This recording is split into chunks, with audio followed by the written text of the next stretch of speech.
tech topic today is where to get a website from a simple page to a complete online platform. Why you could use a website? Well, it can be your online home base for anything you do, whether it's for family, personal, professional, a club, an organization, a business. It can be your online home base because you can build and add to it and you control it. It's not like it's a Facebook account where you're subject to what Facebook lets you do and how it formats things, or other social media site.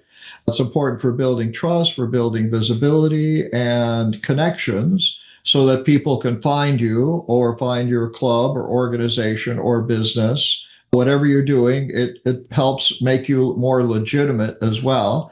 It's great for people to interact with you 24/7 because it's always running.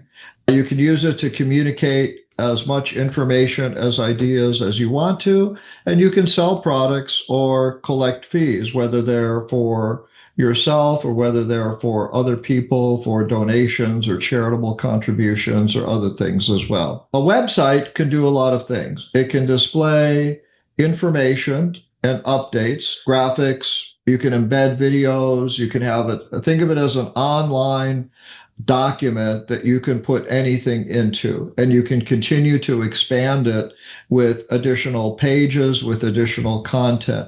You can share knowledge, whatever it is you want to do, how-to information, updates, activities, things you've learned through articles or videos. And as I mentioned, you can collect signups, feedback as well. People can make comments, they can interact, like Tech Explorer community has a chat function. A lot of websites have that functionality as well. So it can give you the ability to get feedback from people. You can go from simple to sophisticated. The simple approach is just a single web page, but they can grow over time.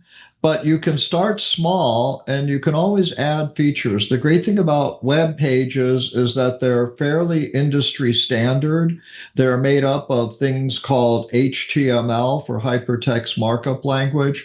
And you can add many, many features from things you may want to add. So you can think of it as a building block approach where you can add features. If you start out with a website that doesn't support e-commerce, there are many tools that you can use that give you the ability to plug in other things and add functionality, or add a form, or add restrictions on access, or other tools. A basic home page is great for if you just want a bio or a small project or class information.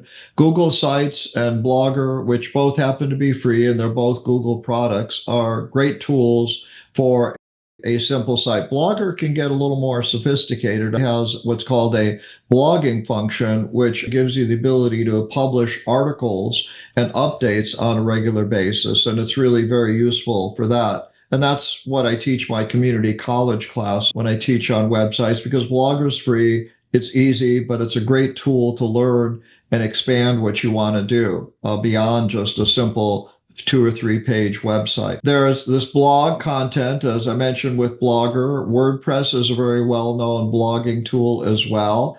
But virtually every website except the most basic has a blog or article function. It's basically you're creating an online publication. And by having this blog or article capability built into it, blog and article can be used interchangeably.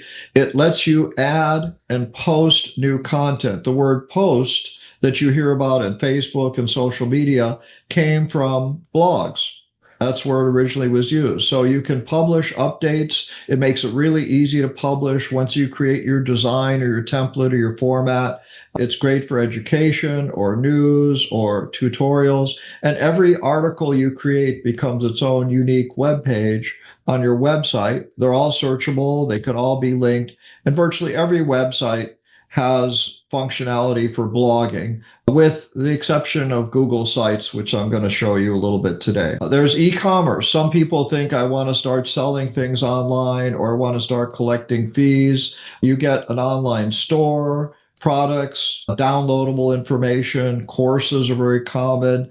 The e-commerce functions include a shopping cart where people can find items and they can put them in a cart to make a purchase. It gives them the ability to check out and it processes payments. But the real popular ones are Weebly. Weebly is owned by the company that makes Square card readers. I have a lot of people at trade shows and fairs and other places. Wix is a very versatile website. Squarespace takes commerce. And Shopify is a full-fledged, more advanced shopping cart that's used by people that have a lot of products that they want to sell, or courses or downloads or virtually anything. It's used by a lot of different people, but it's more advanced in that it handles virtually anything possible you can do, and is very competitive even with, say, Amazon's shopping cart capability. Gives any business the ability to have a shopping cart with that degree of functionality. Websites have forms that you can interact with, so that you can give your website a form where you can collect information or feedback. You can get contact informations or event signups. You can export this information to spreadsheets or email lists so that you can utilize it for data, for resources, for other things you may want to have as well. So these are all great resources that you can use for that functionality. There's template-based websites. Most of the tools I'm going to show you have the ability to apply a template to your design. So it's a pre-designed layout. You don't have to worry about coding. You can, great for starting out, you pick a design you like, and your whole website is designed and laid out for that. You just have to populate it with your content and your resources that you'd want to do. There's memberships, Tech Explorer community, which you're part of. Tech Explorer community is a membership site. There are subscription websites where you subscribe, so you get exclusive content or community access. My Tech Explorer community does have the ability to create areas or spaces that I would charge for, but I don't do that. Actually, on my Bobology website, I have the ability to, I have online classes that people pay for, and there's places like Substack that offer paid newsletters. So if you're trying to make money from a website or through membership programs or subscriptions, it's possible to do that as well. There's video-based websites. Obviously, we know a lot about YouTube, but there are places like Vimeo. Tech Explorer does give me the ability to upload video lessons. I have the ability to offer webinars or other tutorials. You can host videos from YouTube or upload them directly. My tech topic are uploaded directly on Tech Explorer so that people get the full video. And it's great for teaching, learning, personal branding, other things you want to do. So there's all kinds of options. Vimeo is a very popular video-based website. I recommend that to a lot of my students that want to sell or offer videos or give people private access as well. There's directory websites. You can create a directory of your own. You can find directories. They're very popular for listings of businesses or resources. They can be searchable. Resource libraries, club directories where you might have a member directory that's available, or a chamber of commerce where they might have a listing of all their members and their businesses are very common. So that's another source. And these are the website tools. We're going to take a brief look at these websites. Google Sites is a great one. It's free. It's one of the easiest to use. It has some basic layouts. Blogger is also free. It's also from Google. It's more of an article publishing, but whatever you choose to make your publication about is up to you. So if you want to make it personal or family, or about a business or about a hobby or club, and you can add individual pages to Blogger like you would use in Google Sites. It's just that Blogger gives you this article publishing capability. Weebly is known as a great beginner-friendly basic e-commerce site. You don't have to do e-commerce with it, but it grows into e-commerce if you want to do that.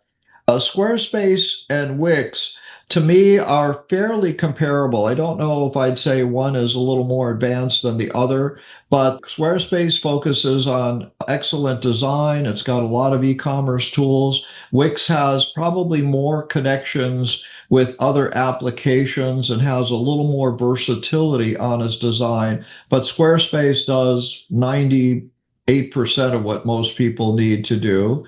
And then there's WordPress. WordPress is a .com and a .org. WordPress software, which is website software, is free, but you have to host your WordPress website on a data center server. WordPress.com is one of those people, but there are other people that host WordPress websites, but you have the ability to have thousands of templates and functionality. You could add memberships, you could add e-commerce, so it's used by a lot of website designers. They'll create websites in WordPress and hand them over to their customers because it has so many design tools in it. And then there's custom websites or highly specialized ones that are available. Like Tech Explorer Community is a very specialized type of website, but you can get custom websites designed and be surprised at how economical they can be if you're ever looking at them. There are two sides to websites. The front end, that's what people see. When you are looking and browsing on a website, you see the layout of the information, you see buttons and text and images, home pages, blog posts, menus, they're all front ends. So that's what the user sees and how it's displayed to the user. There's something called a back end, which is software that runs on the website, but it gives people the ability to add functionality. It's your administrative tools for management and control. You'd use it for editing content, managing settings, running programs, hosting, collecting form data. And only you, the owner or authorized people, can access that part of it. But every time we use a website, we see products, for example, in a shopping cart, but at the back end, the software that manages all that shopping cart functionality is the actual program that is doing it. Or we navigate to a link. How the page is displayed is managed by the back end. So websites can run applications and have the ability to be fully functional applications. If you want to have them running that way, you have the ability to do that. Your domain name and hosting, I have a domain name, bobology.com, that I use. And that gives you the ability to go to bobology.com in any web browser and go to my website. I have techexplorercommunity.com. That's another domain I use. And websites are hosted. You have to pay for a domain, but you don't have to worry too much about paying much for it. It's pretty inexpensive. Hosting is where the computer is that runs your website. They're usually in a data center facility of some sort. And some services like Weebly and Wix and Google Blogger and Google Sites, they include the hosting of your website software automatically. WordPress is probably the most different from other people because WordPress, you can get the WordPress software for free, but you do have to pay for hosting. And so there are many services that offer WordPress website hosting. They make the money on the hosting and they give you the ability to run a website using WordPress for free.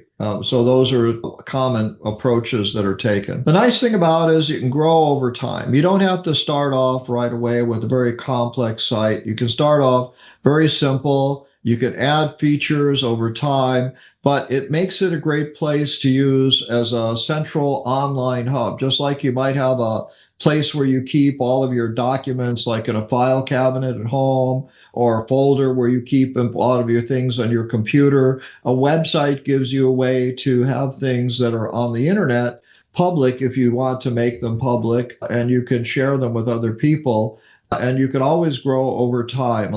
Some websites start off free and give you the ability to grow with pricing. Some start off with a small minimum pricing and give you the ability to expand that. My recommendations for that I tell people when they take blogging classes or other things is match your skill level and goals. I'm a big believer that anybody can learn how to make a website or at least a web page. Google Sites and Blogger make it really easy, but a lot of people jump in. I actually had a student in one of my community classes, college classes, that was taking a 3-month course on how to use WordPress because she wanted to learn how to make a website with WordPress. Well, She had been doing this for a while. The course, it was self-paced and extended on, and she never really got her website up and running for a really long time because she was so focused on trying to learn software that was probably more complicated than what she needed. Free versions are a great way. Most all website services have trials. Look for things that have the templates you like, if they have designs you like or styles you like, or if they have mobile design, and also support, because some of them are going to be self-service, some of them might be support. I've had people that have started to do websites and they've signed up with a website designer, and the designer helped them build their website, but they don't provide any ongoing support unless it's on an hourly basis, and that can get really expensive. So these are my key principles. Start simple, learn as you grow. Your website's going to evolve over time. And I'm going to show you some web pages of the different sites that I've mentioned so you can see. So now you're seeing my web browser. And what I've got is I've got different tabs with the different website services set up on top. Google Sites, I'm logged into my Google account, and Google Sites is a service that you can find from your application waffle. You just want to find sites, or you can type in sites.google.com. It's absolutely free. They give you the ability to create a blank website, or you can start with a project, a team, family update, a portfolio, or even go to the template gallery. I recommend the template gallery. It's a great place to start. They'll give you some pre-formatted websites that you can look at, and you just have to change the content on it. Then you get a sites.google.com URL that you have, and it's really, really great, easy way to do it, to add content for things you may want to ever create just to try it out. If you want to get a little more advanced, I recommend Blogger. Blogger is also a very easy website tool to use. It's free. It gives you the ability to expand and even earn money by running Google ads. If you want to, it's optional, but it makes it easy to add articles on a regular basis, because once you choose your template or design, you create an article, and your article can include links, it can include videos. Since it's part of YouTube, Google owns YouTube, you can actually embed YouTube videos really, really easily in Blogger. So every web page you create is an article. So think of it as something where if you want to add updates and continue to publish something. I had a student that was renting out their house, and they were taking a sailboat. They were traveling around the world for a year, and they wanted to start a blog, a website to kind of document their journeys. Some people use Facebook or Instagram or social media, but Blogger gave them a way that they could share it and design it and have it set up the way they wanted to, whatever they wanted to do. And Blogger is free. It's a Google service that's available at blogger.com. Weebly is run by the company that makes the Square e-commerce system. They do have a free plan that you can start with. It's probably a very easy to use, in my opinion, e-commerce purchase. From a pricing standpoint, they give you the ability to start off free. And they give you a lot of features. They give you a personal use as $10 a month, a billed annually. You can tie that to a custom domain. When you go to $12, you have the ability to get more statistics and remove ads.